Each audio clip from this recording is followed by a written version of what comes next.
Gazette du Togo, une vision sur l'actualité togolaise et sur le monde. Bienvenue dans Actu Débat sur la 97.1, la super radio Métropolis Lomé. À la présentation, Elie Plim Goka, Dokanou, c'est bien moi. Actu Débat de ce mardi reçoit pour vous Éric Dupuis, secrétaire à la communication de l'Alliance nationale pour le changement.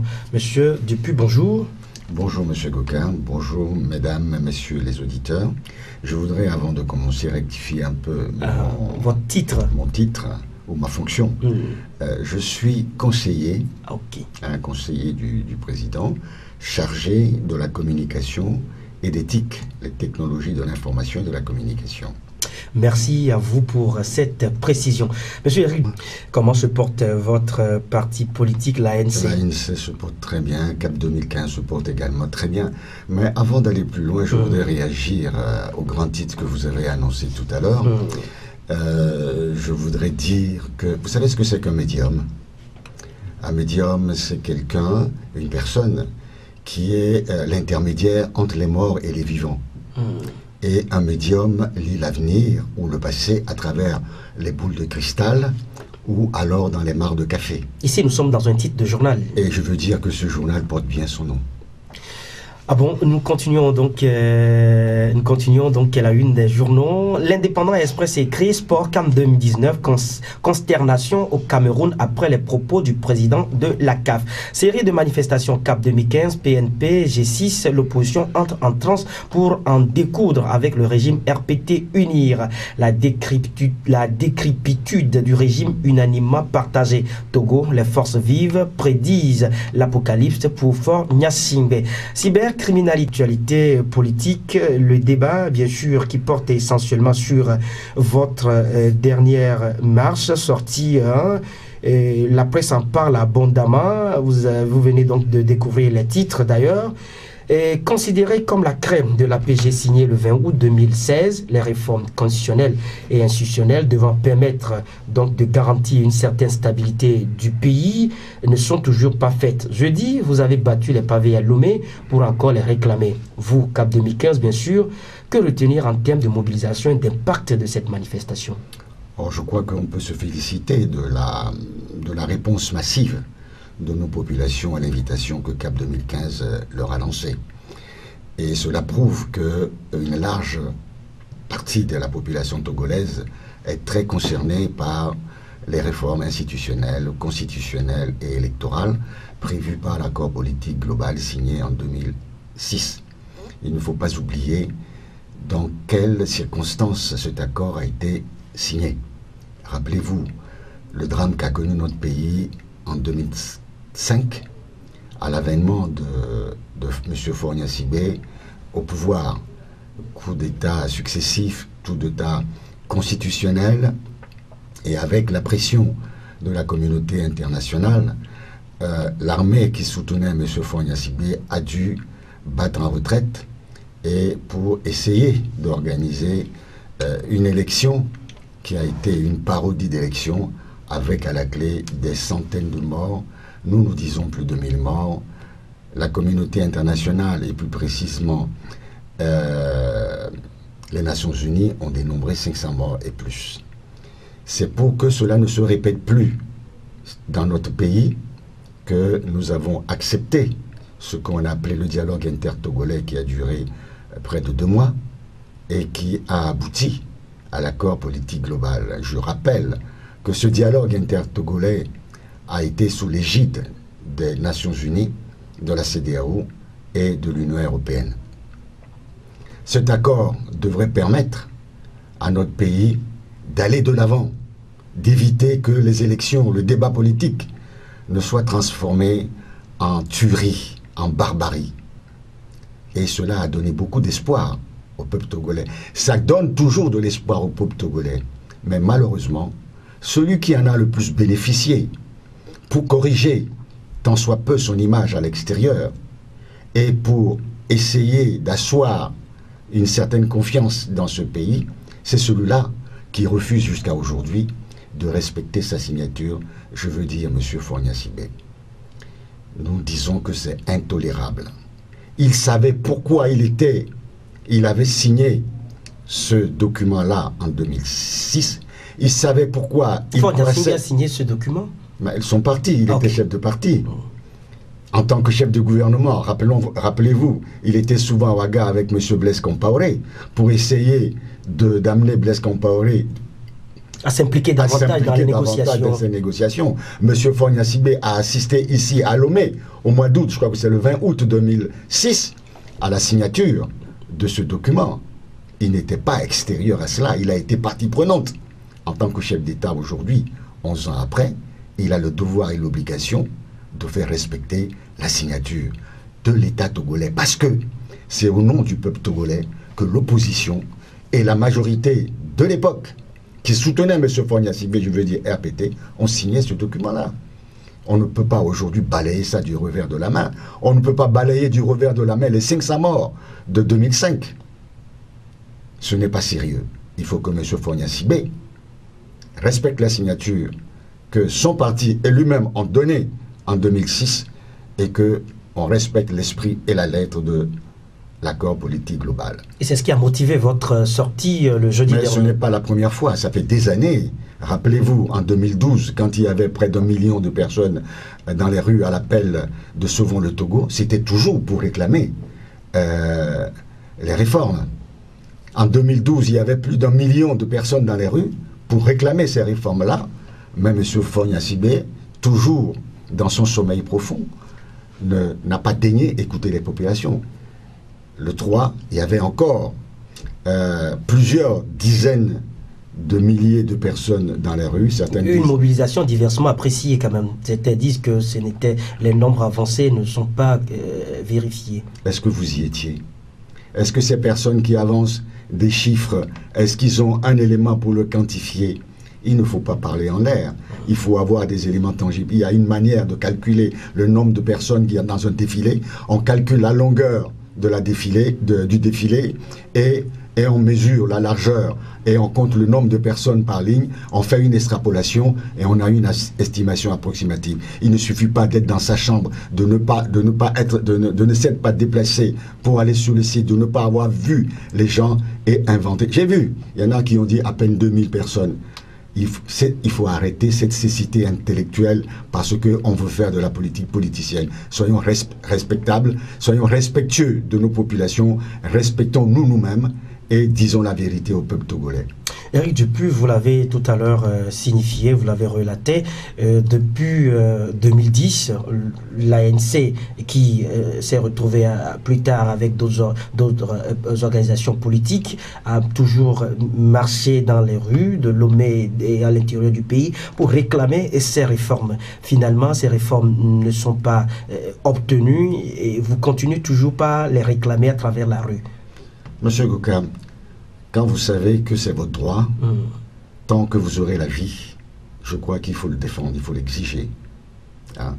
Quand quelque chose vous appartient, supposons que vous ayez un bien immobilier, un immeuble, et que quelqu'un vous prend cet immeuble-là, c'est le seul bien que vous ayez, ou que ce soit vous-même qui l'ait constitué ou hérité de vos parents, tant que vous serez en vie, vous avez l'obligation de défendre. Vous avez l'obligation d'exiger la restitution de ce bien qu'on vous a pris indûment. Aujourd'hui, non seulement on nous a pris notre liberté, notre indépendance, que nos grands-parents se sont battus pour avoir pour nous, parce que quelques individus, c'est pas moi qui le dis, c'est le chef de l'État, accaparent les richesses et les biens de ce pays, laissant la grande majorité du peuple togolais dans une paupérisation dramatique. On signe un accord au nom du peuple togolais pour que des drames tels que nous avons connus en 2005 ne se répètent dans notre pays. Et cette minorité, je ne sais de quel droit, refuse de l'appliquer. C'est une interrogation que chacun de nous doit faire. Est-ce que l'opposition facilite la mise en œuvre de ces réformes? Ça fait des années que nous le demandons. Nous avons fait une proposition. 2 fois, nous avons introduit des propositions de loi à l'Assemblée nationale. Nous avons cherché des discussions avec le régime en place, avec les députés RPT. Nous avons, le chef de file de l'opposition a rencontré par 2 fois le chef de l'État pour discuter de cela. Et il lui avait répondu que c'est à l'Assemblée que cela devait se débattre. À l'Assemblée, le gouvernement envoie une proposition de loi qui est rejetée En juin 2014. Par sa propre majorité. L'opposition parlementaire a introduit une proposition de loi par 2 fois. Cela a été rejeté, toujours ou bloqué par ce régime même, malgré l'intervention de la Cour constitutionnelle qui condamne la position des députés unis. Le chef de file de l'opposition a écrit par 2 fois, en 2016 et en 2017, au chef de l'État, demandant à le rencontrer pour pouvoir discuter de la mise en œuvre des réformes. Il n'a même pas daigné répondre. Qu'est-ce que vous voulez d'autre? M. Fogna-Sibé ne veut pas de discussion. M. Fogna-Sibé ne veut pas de consensus parce que M. Fogna-Sibé estime que ce pays lui appartient et que nous, Togolais, nous sommes ses serfs, ses serviteurs et que nous n'avons pas de droit au chapitre, que nous sommes obligés de le laisser là comme son père a écrasé ce pays pendant 38 années. Et vous appelez les populations à réagir dans les rues. Est-ce que la rue a encore le pouvoir, ce pouvoir qu'on a vu dans les années 90 avec le 5 octobre? Est-ce que la rue a encore ce même pouvoir qu'on a vu en juin 2012 à Décon? Est-ce que la rue peut encore impacter, influencer les décisions? Cet encore me gêne un peu. La rue a toujours ce pouvoir. Notre constitution donne la souveraineté nationale au peuple. Hein, il faut le dire. Le peuple a la souveraineté nationale, le peuple a ce pouvoir de dire non. Il faut l'aider à dire non, définitivement non. Bien sûr que ce peuple a la capacité de se mobiliser. En 2012, je vous ai dit tout à l'heure, 12 juin 2012, il y avait près d'1 million de personnes dans les rues. Demain, ça sera la même chose. Vous parlez de 90, mais qui en septembre ou août 90 pouvait imaginer ce qui allait arriver après? Non, vous savez, l'heure du peuple, c'est l'heure de Dieu. Hein, on dit Vox Populi, Vox Dei, la voix du peuple est la voix de Dieu. C'est-à-dire que le jour où le peuple sera prêt, le peuple togolais sera prêt à dire non massivement, mais vous verrez bien ce qui va se passer. Moi, j'ai confiance en ce peuple. J'ai confiance, je vois ce qui se passe. J'entends ce qui se passe. J'ai cette chance de pouvoir rencontrer le peuple togolais dans le fin fond des villages pour avoir parcouru ce pays des centaines et des centaines de fois. Hein. Chaque année, l'ANC, depuis 2010 et avant avec l'UFC d'ailleurs, parcourt ce pays et rencontre les populations d'en moyenne 200 à 300 villages par an. Ce n'est pas petit. Ce n'est pas petit. Et je crois que nous sommes bien placés pour pouvoir parler du ressenti, de ce que vivent les populations togolaises. Vous l'avez souligné tout à l'heure, la rue peut encore avoir cette capacité de mobilisation. Et pour avoir cette capacité de mobilisation, donc on pense qu'il faut une certaine unicité d'action. Mais vous semblez subir une certaine désolidarisation de la part de vos amis de l'opposition, notamment le groupe des 6. Est-ce déjà une difficile collaboration face à des divergences de vision politique ou de méthode? Bon, Monsieur Goka, je ne sais pas si vous êtes marié, ou alors si vous vivez avec une compagne. Il y a souvent des petits problèmes, il y a souvent des petits malentendus. Et donc il y a des petits malentendus entre vous. Ne me pressez pas, je vais vous dire les choses. Allez-y, Monsieur Dupuis. Dans la vie, c'est ainsi.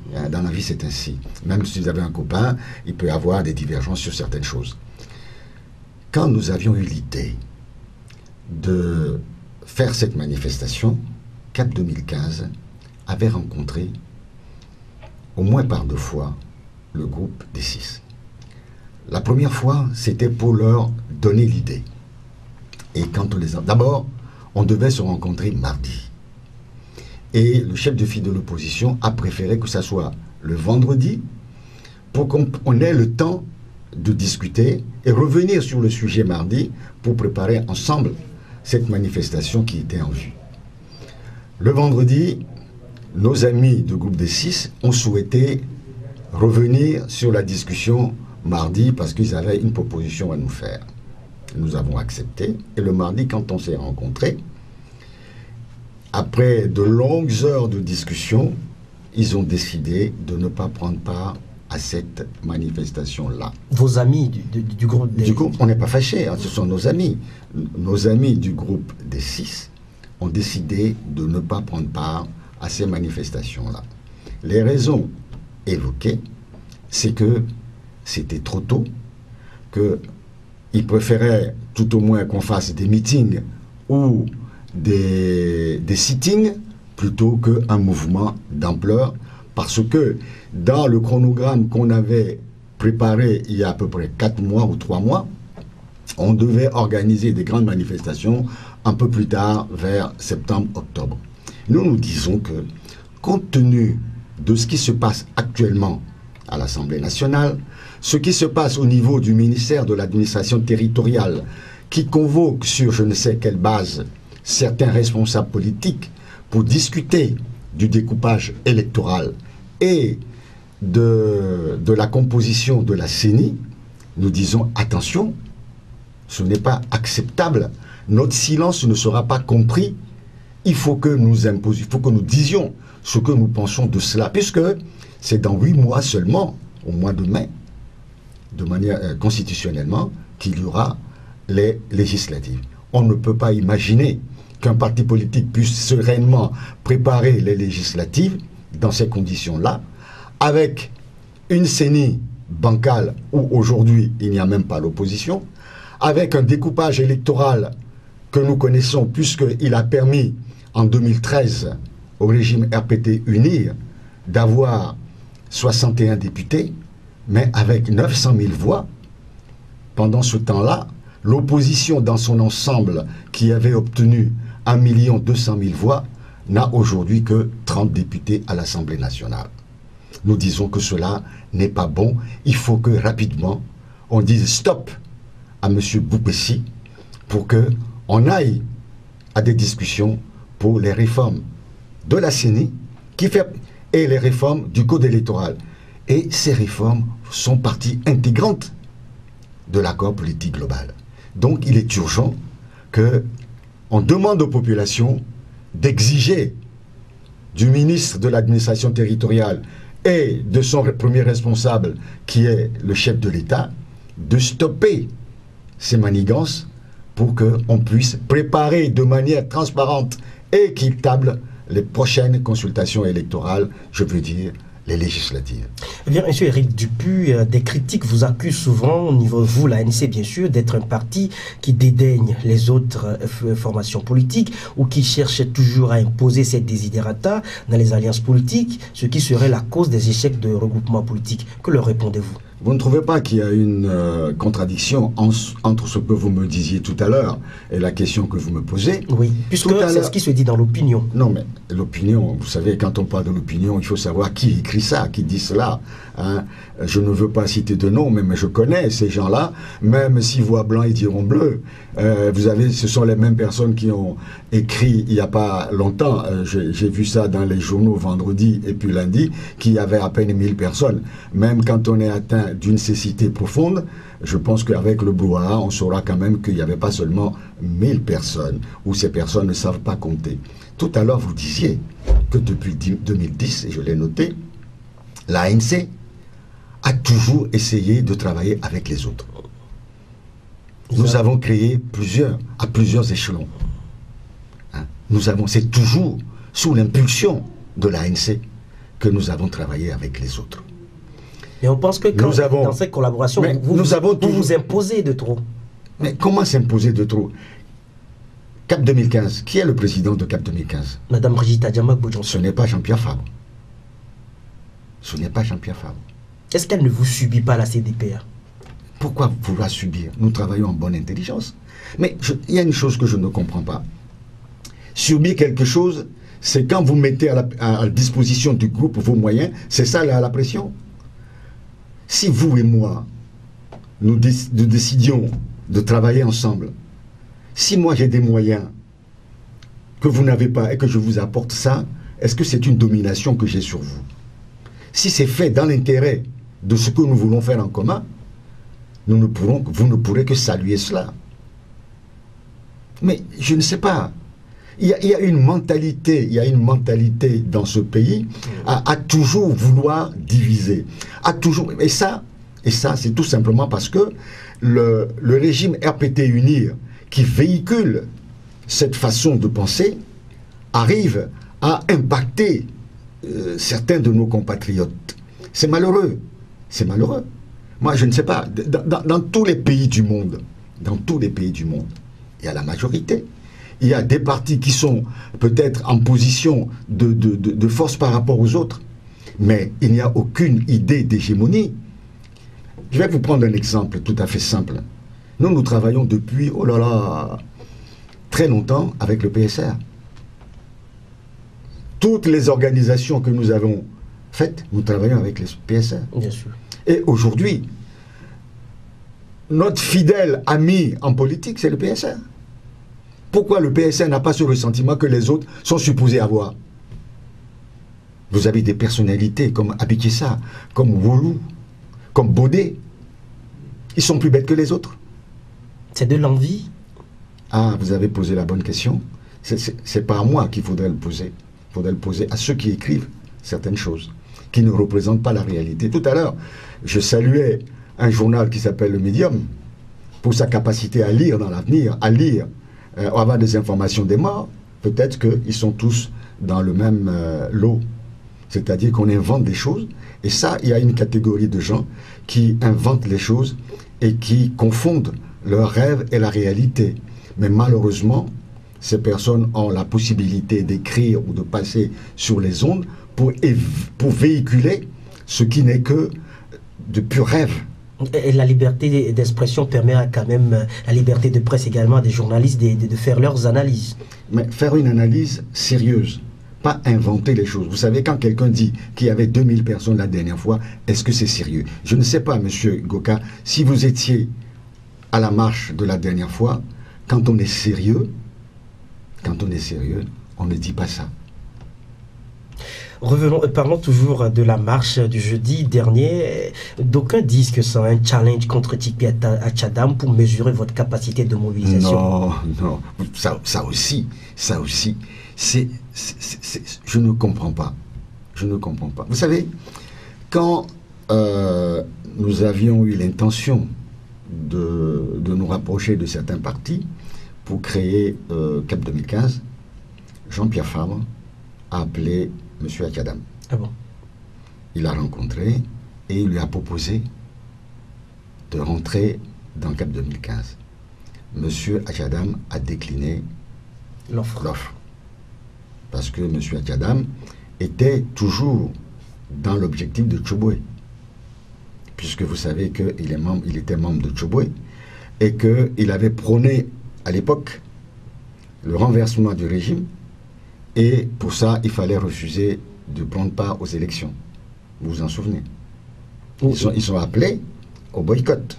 Puisque au départ, c'était sans les réformes, pas d'élection. Tout à fait. C'était le langage de Tchoboué. Vous aussi, vous l'avez tenu entre-temps? Non. Le CAP 2015 n'a jamais tenu ce langage. Jamais tenu. Et d'ailleurs, ce n'était pas CAP 2015. Le CAP 2015 n'a jamais tenu ça. Il y avait des gens qui étaient avec... Parce que, vous savez, quand CAP 2015 a démarré, on n'était pas que 5. On était un peu plus nombreux. Au départ. Il y avait eu quelques affiches qui ont donné le ton. Mais aucun responsable de CAP 2015. Je ne veux pas donner... officiellement. Je ne veux pas donner le nom de certaines personnes qui étaient avec nous, qui n'étaient même pas de CAP 2015, mais qui ont été à un moment donné avec nous, qui après se sont retrouvés dans Tchoboué. Je ne veux pas polémiquer, je n'aime pas polémiquer. Et ça, on nous l'a reproché. Nous n'avons jamais dit ça. Nous avons dit qu'il faut se battre pour obtenir des réformes avant toute élection. Mais on n'a jamais dit pas d'élection, pas de réforme, pas d'élection. N'est-ce pas dire la même chose, se battre Aujourd'hui, nous le disons aujourd'hui, il faut se battre pour qu'il y ait la transparence des élections, avant toute élection. C'est un but qu'on se donne. Mais on ne dit pas que cela conditionne notre participation ou pas. Mais sans les réformes, quelle était la garantie? Aujourd'hui, nous savons, est-ce que vous allez aux élections avec la garantie de gagner? Quand vous êtes dans une démocratie, ou quand vous vous battez pour la démocratie, le seul moyen démocratique pour accéder au pouvoir, c'est les consultations électorales. Bien sûr. Si vous refusez les consultations électorales, est-ce que vous avez quoi? Vous avez la révolution, vous avez les armes. Est-ce que nous avons les moyens de cela aujourd'hui? Nous sommes contraints d'aller, nous avons été contraints d'aller à ces élections, sachant très bien ce qui se passait, pour démontrer à tout le monde, et notamment à la communauté internationale, que c'est un hold-up électoral. Et d'ailleurs, vous avez vu comment les résultats ont été proclamés. Tout le monde a vu comment les choses se sont passées. Si nous n'y avons pas pris part, et que M. Fogna-Sibé, avec quelques personnes, se présentait et qu'il obtenait 90% des voix, qui est-ce qui aura la possibilité de contester sa légitimité aujourd'hui? Personne. Cela s'est vu dans d'autres pays, et cela s'est vu aussi à un moment donné au Togo, quand l'opposition a refusé d'aller, à l'époque, M. Yadema Niassibé avait trouvé certains accompagnateurs, et il est sorti vainqueur. Je ne veux pas citer de nom, vous vous en souvenez très bien. Et qu'est-ce que la communauté internationale a dit?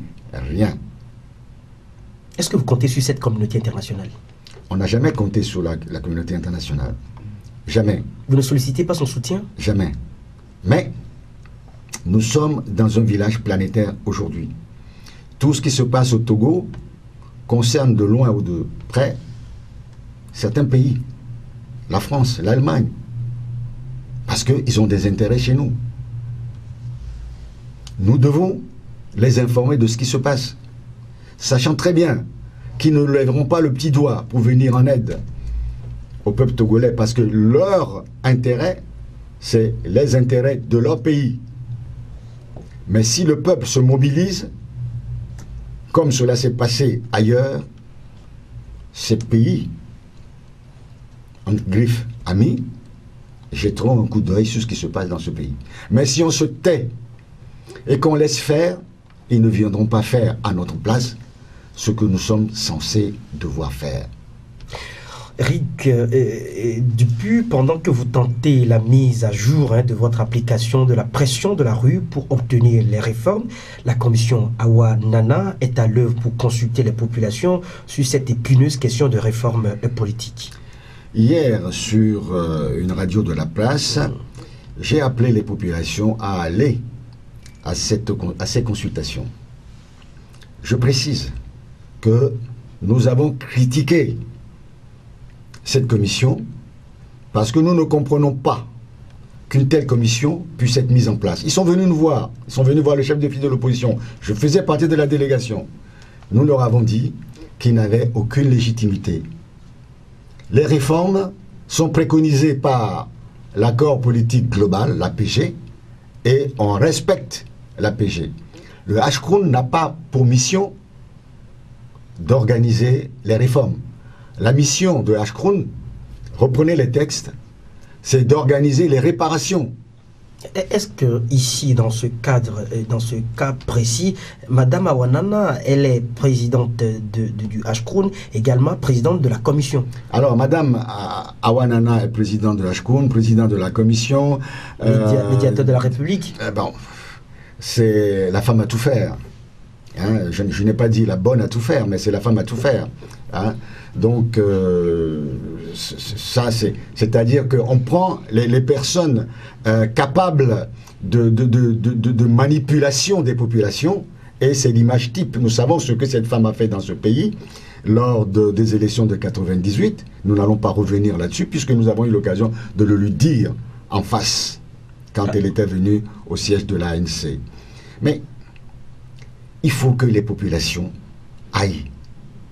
Nous ne reconnaissons pas cette structure-là.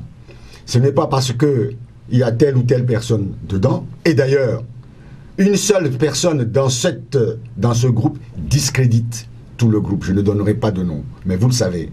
Une seule personne dans ce groupe discrédite définitivement ce groupe. Et d'ailleurs, Est-ce que cette personne est seule? D'autres personnes ont montré que elles sont toujours dans la même perspective.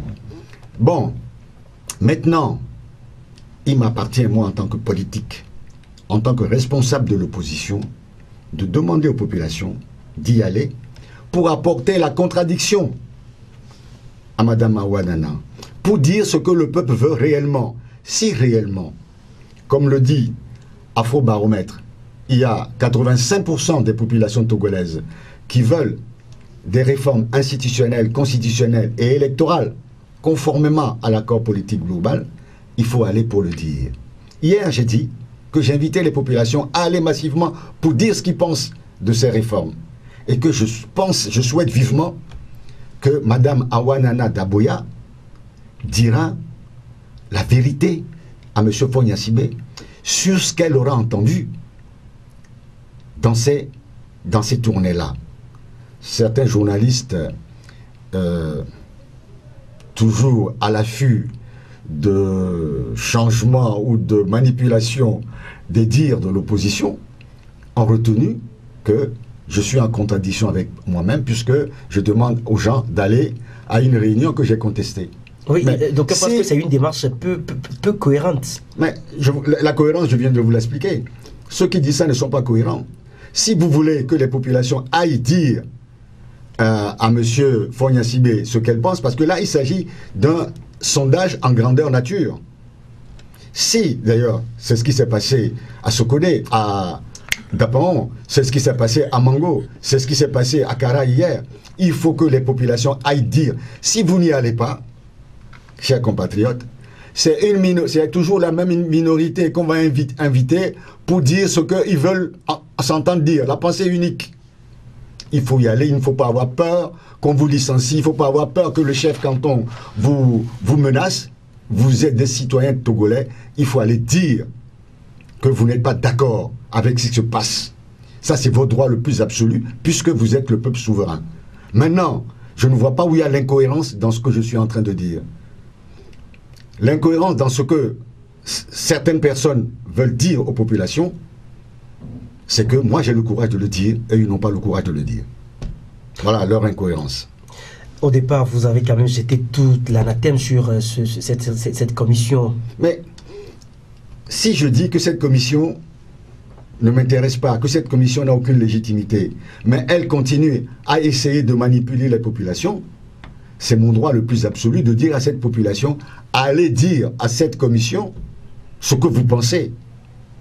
Quelle est la position du peuple togolais? Et je défie cette commission de pouvoir aller dire dans son rapport à publier ce qu'elle a recueilli sur le terrain. Et vous, journalistes, faites votre travail.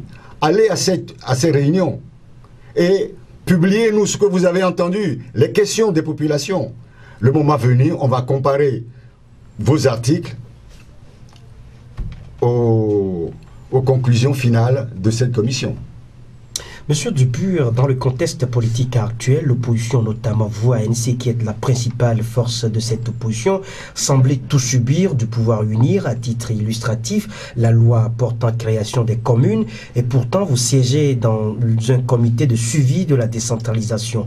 Dans cette situation du chien à bois, la caravane passe, le gouvernement propose encore une CENI technique sur laquelle vous avez été d'ailleurs consulté. Quand nous avons été consultés, nous avons écrit au ministre pour lui dire ce que nous en pensons. Donc pour nous, on y va pour pouvoir réagir. Vous parlez tout à l'heure de la commission de suivi sur la décentralisation. Elle s'est réunie combien de fois depuis qu'elle a été créée? Et pourtant, vous y siégez. Je vous dis, elle a été réunie combien de fois depuis que vous y êtes, depuis que ça a été créé? Pour siéger, il faut avoir eu l'occasion. Mais nous sommes là pour pouvoir dire que nous ne sommes pas d'accord. Au niveau du comité de suivi? Nous sommes à l'Assemblée nationale, non? Nous sommes à l'Assemblée nationale. Nous disons régulièrement ce que nous pensons. Bien que minoritaire. Bien que ce que nous vivons à l'Assemblée nationale, quelle est la différence entre celle-là et celle du comité de suivi? C'est pareil. Le chien boit, la caravane passe. C'est ce qui se passe à l'Assemblée nationale. Mais nous y sommes. Mais toujours les esprits chagrins vont dire, mais qu'est-ce que vous foutez à l'Assemblée nationale? Soyons cohérents avec nous-mêmes. Vous êtes depuis 2010 et la principale force de l'opposition, je l'ai rappelé tout à l'heure, et vous avez promis une nouvelle alternative en termes d'alternance qui toujours ne fait pas tache d'huile, et dans l'opinion parle d'une certaine déception, parle de désespoir. Et vous pensez avoir échoué?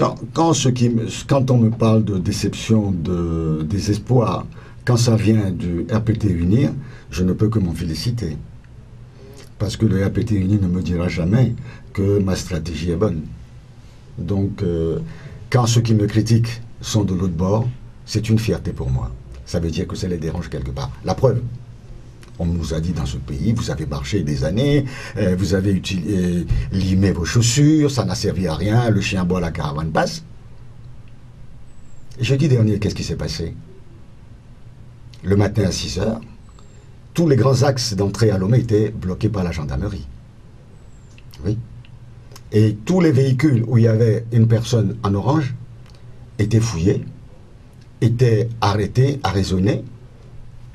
On mettait des entraves, les maximum possibles, pour que les gens se rendent à cette manifestation. Peur panique du régime RPT Unir. Puis, sur la route de Kogan, sur la route d'Aneha à Kogan, 7 bus venant de la région des lacs ont été arrêtés. J'y étais avec M. Jean-Pierre Fabre. J'y étais. Des bus venant de la région ou de la préfecture des lacs. Oui. Et c'est donc dire que la mobilisation a été renforcée par d'autres localités. Mais qu'est-ce que vous appelez la mobilisation, monsieur? C'est-à-dire que vous avez eu à faire appel à dire que ce n'est pas une manifestation purement consacrée à Lomé, pour la population de Lomé. Le Togo se résume à Lomé? Puisque sur les réseaux sociaux, on vous accuse d'avoir fait import-export. Laissez-moi terminer. Vous savez combien de fédérations la NCA a au Togo? Plus de 90. Plus de 90. Fédérations. Chaque fédération a en moyenne 10 à 15 sections. Moi-même, je suis président fédéral. Et les sections ont des sous-sections qui sont des villages. Nous avons des fédérations. Quand nous on fait une manifestation, toutes nos fédérations sont invitées à prendre part. Vous savez, il y a une dizaine de gens qui sont venus de Sokodé spontanément, dont 3 femmes. Ah bon? C'est leur droit. Moi, je suis président fédéral du 2e arrondissement A, parce que le 2e arrondissement de Lomé est tellement vaste et tellement peuplé que nous l'avons divisé en 3 parties. 2A, 2B et 2C. Je suis le président de 2A, qui va de Togbato, Ntifafakome, jusqu'à Tigou, derrière Togo 2000. Quand on s'est réunis le mardi avec mes 11 sous-sections pour voir comment on allait travailler, pour préparer, c'est comme ça que nous travaillons, pour préparer cette marche, il m'a été dit que les émisants maintenant, pour venir d'Atiégou jusque-là, c'est 500 francs, ainsi de suite, aller-retour, ça fait 1000 francs. Vous savez que, bon, ce sont nos militants. Ce sont nos militants. J'ai appelé le trésorier de la fédération. Je dis, qu'est-ce qu'on peut faire? On va mettre 2 bus, 3 bus à la disposition de nos amis qui sont à Zoubedi et à Atiégou. Moyennant une participation modique de leur part, on assurera leur transport. C'est ce que nous avons fait. Les mêmes initiatives ont été prises par d'autres fédérations. Le parti a aidé certaines fédérations, mais c'est ça, ce sont nos fédérations. Si nos fédérations de Dapaon veulent venir à une manifestation de Lomé, nous allons faciliter cela, ce qui est tout à fait normal. Ce qu'on appelle import-export, je vais vous l'expliquer. Allez-y.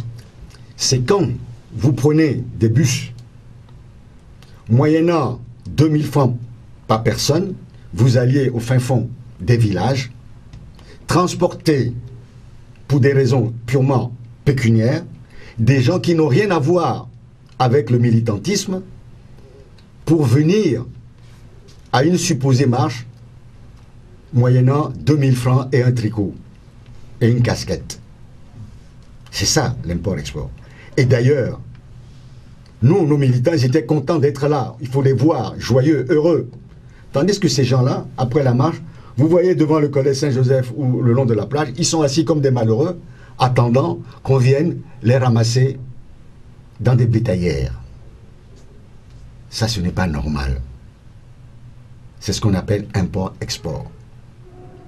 Tous ces gens-là que vous voyez défiler en blanc dans les rues avec des casquettes, interrogez-les. Moi, je l'ai fait. Je l'ai fait. Dans la petite rue qui va, la rue qui va au collège Saint-Joseph. J'ai posé la question. Elle m'a dit qu'elle venait de Vaughan, la dame. Elle ne savait même pas pourquoi elle était là. Et Bobat Kokoyo, Onayo, 2000, Osobe, Forviebo, Yoava, Zonae. C'est tout ce qu'elle a compris dans ça. C'est ça. Vous avez des militants convaincus, vous voudrez dire. Mais ce sont des militants encartés. Ceux qui sont venus, vous leur demandez, ils ont leur carte de membre. Et ceux qui sont venus avec le président et les bureaux fédéraux, les bureaux cantonaux. Ce sont des gens responsables qui sont venus.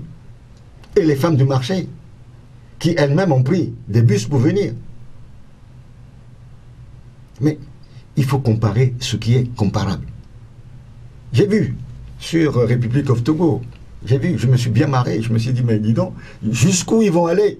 Ils n'ont même pas honte. C'est-à-dire qu'il faut avoir un minimum de dignité dans la vie. Mais monsieur Dupuis, c'est quand même étonnant, de par le passé, on n'a jamais vu de grands bus drainer vos militants au point de... Je peux vous assurer que désormais vous allez en voir, plus que vous ne croyez même. Ah bon? Ben oui. Parce que le travail que nous avons à faire ne concerne pas que Lomé. Ça concerne tout le territoire national.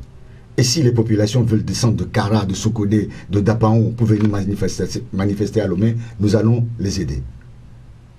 Voilà. Les échéances électorales prochaines se profilent donc à l'horizon. Et la grande question... J'étais en train de vous parler tout à l'heure des entraves qui ont été mises. Je vous parlais de Pogan. Jean-Pierre Fabre s'est transporté à Pogan. Heureusement qu'il n'y a pas eu des mouvements de violence. Je dis, Jean-Pierre Fabre s'est transporté à Pogan. Il a interrogé un gendarme pour savoir pourquoi ces bus ont été arraisonnés. 7. Le gendarme a répondu que c'était pour défaut de carte d'identité des chauffeurs. Et malheureusement, curieusement, ces bus transportaient que des gens en orange. Les autres bus passaient, on ne leur demandait pas de carte d'identité. Et Jean-Pierre a demandé, mais carte d'identité ou permis de conduire? Il a dit carte d'identité. Jean-Pierre a demandé à rencontrer l'officier de service. Quand on s'est approché de l'officier, il est parti, sans aucun respect pour l'élu du peuple togolais qu'est Jean-Pierre Fabre, député à l'Assemblée nationale. Aucun respect pour le chef de file de l'opposition, qui a, d'après la loi, rang de président d'institution. C'est à croire que ce gendarme-là est là pour le RPT unir et non pour le peuple togolais.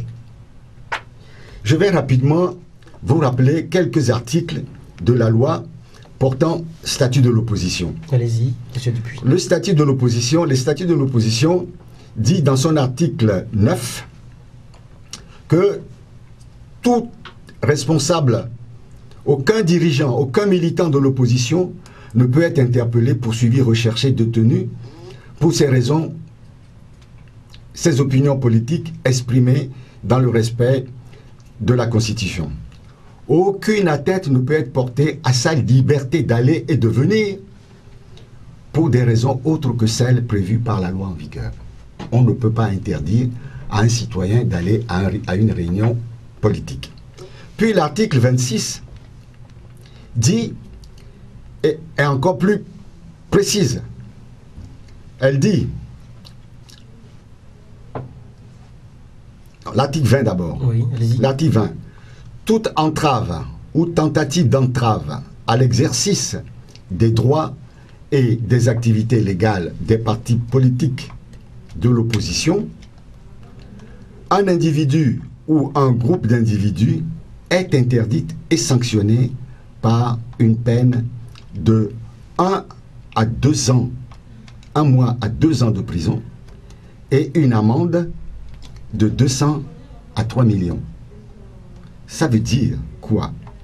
Ça veut dire que, et je reprends le texte, hein, il faut bien comprendre, toute entrave ou toute tentative d'entrave à l'exercice des droits et des activités légales des partis politiques et regroupements de partis politiques légalement constitués par un responsable administratif, c'est le cas en espèce, ou un individu ou groupe d'individus est interdite et sanctionnée par une peine de 2 mois à 2 ans de prison ferme et par une amende de 200 000 à 3 millions. Donc cet homme-là, si on est dans un état de droit, tombe sous le coup de la loi. Est-ce que vous l'avez signifié aux autorités plus... Nous allons écrire. D'abord, moi je lui ai signifié. Je lui ai dit à ce monsieur qu'il tombe sous le coup de la loi, l'article 20 de la loi portant statut de l'opposition. Nous sommes en train d'écrire au ministre de l'administration territoriale, parce que lui aussi, et puis nous sommes en train de réfléchir à voir, même si ça ne sert à rien, vous allez me dire, voir si nous n'allons pas réfléchir à une action en justice. Puis, l'article 26, concernant le chef de file de l'opposition. Dans le cadre des règles du protocole d'État, le chef de file de l'opposition a rang de président d'institution de la République. Donc ça veut dire que l'agent doit un respect. Vous pensez que Mme Awanana, ou le président de la HAC, ou le président de la Cour constitutionnelle, ou le président de l'Assemblée nationale parlerait à cet homme et qui leur aurait tourné le dos? Dans une république, il n'y a pas de mesure, de poids, de mesure. On a l'impression que l'armée, la police, la gendarmerie, dans notre pays, n'a d'égard que pour cette minorité qui écrase ce pays depuis plus de 50 années. Il faut que cela change. Monsieur Dupuy, j'en parlais tout à l'heure, il y a quelques instants, les prochaines échéances électorales se profilent à l'horizon. Comment se prépare l'ANC ou le CAP 2015? Vous savez, un parti politique qui est normalement constitué doit être toujours prêt pour toute consultation électorale. Vous êtes prêts? Nous sommes prêts. Mais maintenant, il faut qu'on veille, il faut qu'on se batte pour obtenir les meilleures conditions pour cette consultation électorale. Et vous pensez que les meilleures conditions pour cette consultation électorale, c'est les réformes et puis la CENI à restructurer? Vous êtes contre cette TENI technique? Mais monsieur Goka, mais ces réformes de la CENI font partie des réformes institutionnelles. Quand nous on parle des réformes institutionnelles, on parle plus précisément, plus spécifiquement aux institutions qui interviennent dans les préparations ou dans les processus électoraux. Je veux dire la HAC, la Cour constitutionnelle et la CENI. Quand on me parle de la CENI technique, moi, c'est toujours encore de la diversion de la part de ce régime. Pourquoi? Ça n'existe nulle part. C'est une chimère, ça n'existe nulle part. Au Ghana, ici, on parle de CENI technique. Non, monsieur. Vous savez, il y a la partie technique et la partie contrôle qui est exercée par des gens de confiance et qui sont souvent des partis politiques. Et dans notre code électoral, c'est prévu. C'est prévu. Et ça n'a jamais fonctionné. Ça n'a jamais fonctionné. Bon. Alors, ce que moi je me demande, hein, comment se fait-il que la CENI, depuis qu'on l'a mise en place chez nous, elle a toujours été présidée par le RPT UNIR. Jamais par l'opposition. Elle a été toujours présidée par un membre de la société civile. Je dis qu'elle a toujours été présidée par le RPT UNIR. Officiellement, c'est un membre de la société civile. Écoutez, je sais que vous comprenez très bien ce que je suis en train de dire. Hein. elle a toujours été présidée par le régime RPT UNIR. C'est votre opinion? C'est mon opinion. Et chaque fois, c'est le RPT UNIR qui a fait des hold-up électoraux, qui a manipulé les résultats. Même quand on regarde les rapports d'observation de l'Union européenne, on le dit, ils donnent des recommandations qui ne sont pas suivies. Même si on prend tout simplement la réunion de de Praia, qui donne des recommandations. Quand on prend le protocole additionnel de la CEDEAO, s'il suffit de respecter cela, les élections se passeraient bien au Togo. Vous-même, vous savez pourquoi il y a des fraudes. Vous savez pourquoi vous distribuez vous-même de l'argent pour acheter la conscience des gens. Vous savez pourquoi vous allez dans le Nord pour leur distribuer du sodabi en quantité industrielle pour qu'ils votent pour vous. Moi, on me l'a dit à Dapan. On me l'a dit. La preuve de sodabi. De sodabi. Qui? L'État. Le gouvernement. Mais moi, je l'ai écrit sur nos pages. J'ai même montré des photos. C'est vrai. Tout le monde le dit. Attendez, quand vous faites ça, vous ne faites rien pour la transparence des consultations électorales.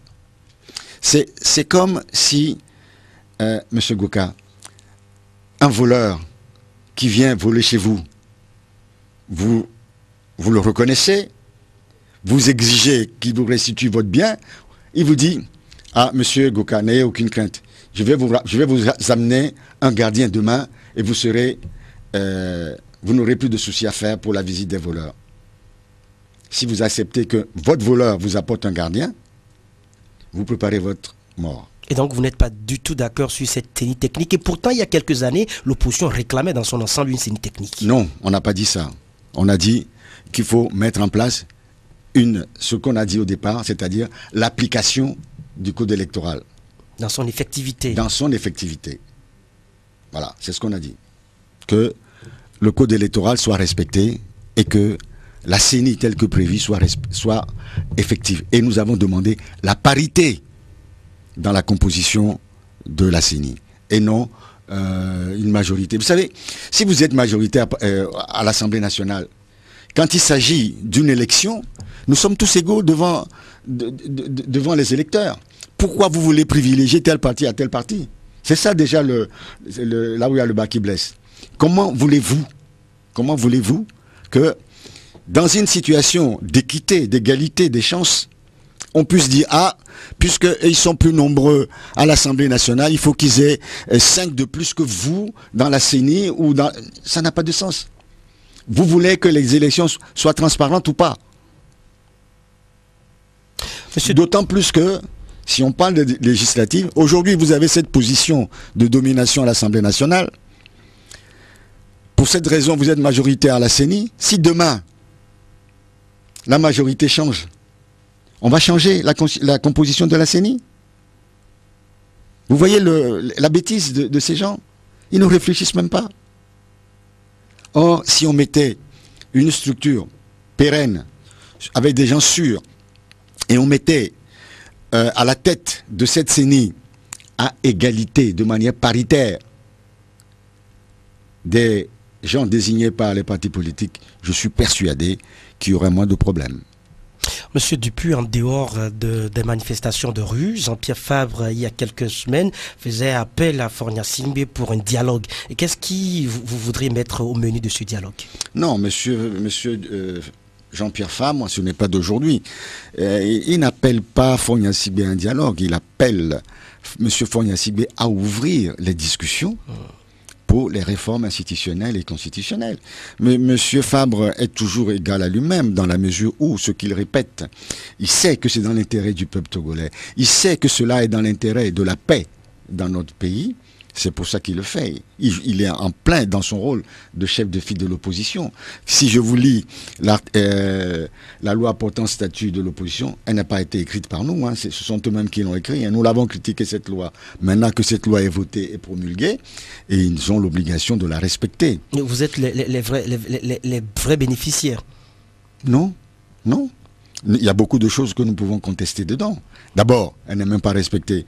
Je vous ai cité le cas du fameux officier de la gendarmerie qui ne respecte pas. Fogna Sibé ne respecte pas. Fogna Sibé, la loi lui impose de rencontrer les responsables politiques à leur demande, de rencontrer au moins une fois par an le chef de file de l'opposition, soit à sa propre demande ou à la demande du chef de file de l'opposition. Depuis 2016, plusieurs lettres ont été envoyées. Elle n'a même pas eu la délicatesse d'une réponse.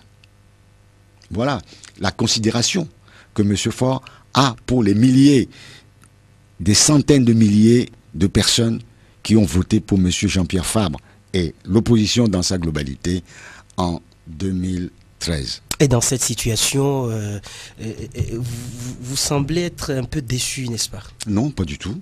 Moi, si j'étais déçu, si je n'étais pas un homme d'action, un homme de confiance, j'aurais quitté la politique togolaise parce que ce n'est pas facile. Et que promettez-vous au peuple à l'avenir? Non, moi je ne peux rien promettre au peuple. Tout ce que moi je peux demander au peuple, c'est de jouer son rôle. C'est à lui qu'appartient la souveraineté nationale. Si lui décide demain que les choses doivent changer, nous sommes comme des chiens. Nous aboyons pour que le propriétaire de la maison se réveille. Le propriétaire de la maison Togo, c'est le peuple togolais. Et nous, partis politiques, nous mettons en alerte, nous aboyons, nous disons attention, Togolaises, Togolais, voilà la situation, vous devez prendre vos responsabilités et nous sommes à vos côtés. D'ailleurs, nous sommes partie intégrante de cette population-là, nous ne sommes pas au-dessus. Merci à vous, Monsieur Dupuis, d'avoir accepté de débattre de tous ces sujets d'actualité avec nous. C'est moi qui vous remercie, M. Goka, et je remercie tous les auditeurs qui nous ont accordé presque une heure pour nous écouter. Et j'espère avoir apporté les réponses que vous attendez dans l'intérêt de vos auditeurs. Merci à tous ceux qui nous ont suivis ici à Lomé partout ailleurs. Merci à Rapi Degbe pour l'assistance technique au micro. Et Goka Dokanou, c'est bien moi. Au revoir et prenez très bien soin de vous. La vie est une chance, mieux une grâce. La Gazette du Togo, une vision sur l'actualité togolaise et sur le monde. Rejoignez-nous sur le www.lagazettedutogo.com ou sur nos comptes Facebook, Twitter et YouTube. Pour tout contact, écrivez à contact@lagazettedutogo.com ou appelez le 92 80 88 50.